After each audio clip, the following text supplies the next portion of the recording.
It's all positive messaging, so there's no no mention of her opponent. In the 4th district, similarly, Dan Newhouse is facing a tough reelect.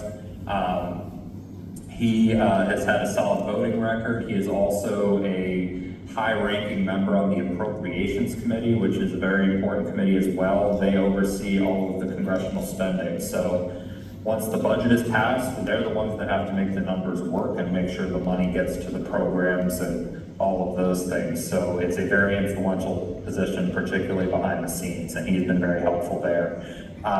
Given that and his competitive reelect, the recommendation for him is doing $5,000 in funding, which is a maximum contribution, as well as a level 1 opportunity race, which is directed to members in that district. We did one for him last cycle, so a couple of years ago. So he's been facing tough re-elections these last couple of years.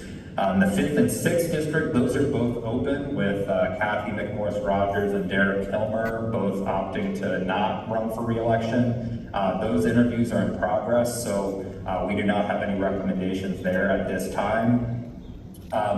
Moving on to Congresswoman Jayapal, she has been pretty solid on our bills, only co-sponsoring 3 of them, but she is also in leadership of the House Progressive Caucus, and sometimes a little combative on some of the issues that we do care about. We have difference of opinion. So reflecting that, our recommendation was to give her $4,000, which would mirror what she got in the primary, so 8 total.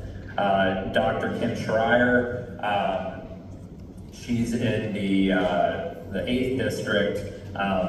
This race, she should be fine in that district. She's also on Energy and Commerce, which is a very important one for us. It covers things like tech policy, antitrust, healthcare, a number of things that, especially in the last couple of years, we've been more interested in. So very important perch for her.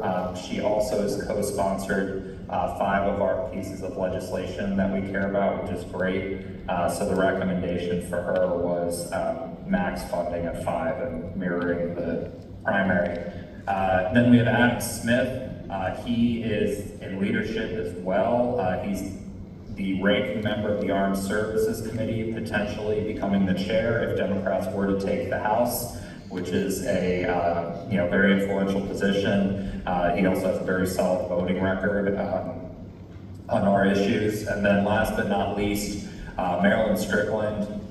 She has co-sponsored a number of our bills. I believe it's actually up to 4 since I put these together. She's on transportation and infrastructure with Rick Larson, so that's obviously a key committee for us. And then she's also a member of the New Democrats Coalition, which is a group of business-minded, moderate Democrats who we work with a ton here, who kind of really help shape the debate on things like tax policy and housing policy. They put out a lot of policy proposals and help build momentum for these policy issues prior to legislation coming out. So it's a good way for us to, as part of our advocacy program, help shape the debate. She's been great in that, and she's also a member of the Congressional Black Caucus, who also helps us in advocacy with shaping policy. They tend to be a moderating force on the Democratic side that we work with. So those are the funding recommendations. The total funding amount that